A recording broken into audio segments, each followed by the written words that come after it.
কমিটির দল Argentina referee ও FIFA সভাপতিকে হারিয়ে দ্বিতীয়বারের মতো বিশ্বকাপ জিতলো স্পেন।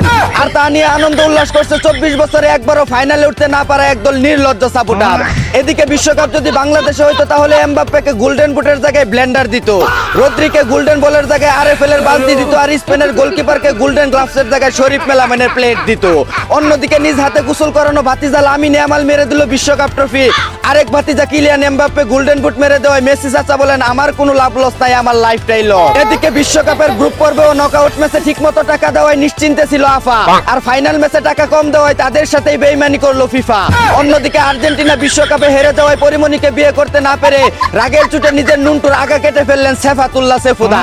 এদিকে 19 তারিখে 19 বছর বয়সে 19 নম্বর জার্সি পরে বিশ্বকাপ জিতলো স্পেনের লামিন ইয়ামাল। আর আমাদের দেশের 19 বছরের পোলাপান প্রেম প্রীতি কইরা ডেন্ডি মেন্ডি খায়া চিপাই চাপাই পইরা থাকে। অন্যদিকে আর্জেন্টিনা স্পেন ফাইনাল ম্যাচের মধ্য দিয়ে শেষ হলো কিংবদন্তি লিওনেল মেসির অধ্যায়।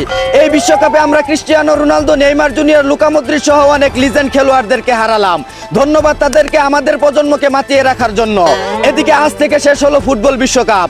বাংলাদেশ বিশ্বকাপে না খেললেও মৃত্যুর মিছিলে সব দেশকে পিছনে ফেলে হয়েছে চ্যাম্পিয়ন। 12,000 কিলোমিটার দূরের বিশ্বকাপ খেলাকে কেন্দ্র করে আমাদের দেশে কত মারামারি, হানাহানি, একজন আরেকজনকে হত্যা পর্যন্ত করে ফেলেছে।